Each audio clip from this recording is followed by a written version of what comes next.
tayo yung rice, over-importation na tayo. Yung karne ng baboy, over-importation. Manok, no?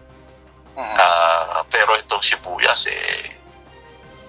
hindi natin alam bakit hindi pinayagan na magpasok ng Bureau of Land Industry. Sinusulong ng Samahang Industriyang Agrikultura ang pag-aangkat ng 6,000 metric tons ng puti at pulang sibuyas sa bansa. Ayon sa chairman ng grupo na si Rosendo So, kung patuloy na hindi pa ito gagawin ngayon, ay patuloy na makakapagsamantala ang mga smuggler.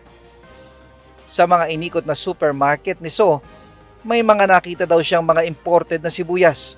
Umaabot ang presyo ng mga ito ng hanggang 380 pesos kada kilo. Mas mataas ito kung ikukumpara sa beef brisket na nasa 365 pesos lamang ang presyo kada kilo base sa price monitoring ng DA.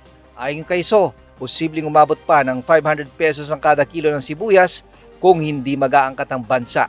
Tumaas na rin sa 300 pesos ang prevailing retail price ng sibuyas sa mga pangunahing palengke sa Metro Manila. Siyempre kung makita yan, yung smuggler, isa yan. Hindi natin alam kung sino kasabot sa Department of Agriculture and sa custom. Kasi parang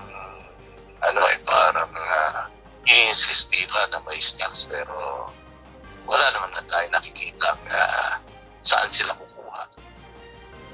Ayon sa Department of Agriculture, dapat ay maghinay-hinay lamang sa pagpapasya kung mag-aangkat ba ng sibuyas ang bansa dahil baka lalo lamang magkaroon ng lusot ang mga smuggler na ilabas ang kanilang mga kampanyan.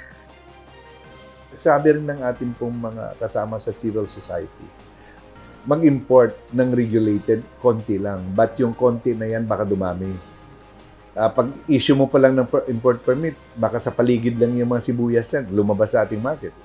Samantala, nagpositibo sa Escherichia o E. coli bacteria ang mga nasabat na smuggled onion. Ayon sa DA, mapanganib ito sa kalusugan ng publiko. Based on the findings of sanitary phytosanitary analysis ng ating Bureau of Land Industry, may mga findings na wala talaga sa standards. Kasama dito yung which is yung matindi, yung E. coli. So talagang hindi fit for human consumption. Ayon sa DA, susunugin o ibabaon na lamang ang mga smuggled na kontrabando at hindi na ito ibebenta sa mga kadiwa store. Ray Pilayo, UNTV News and Rescue, Diyos ang aming sandigan, serbisyo publiko ang aming pinahahalagahan.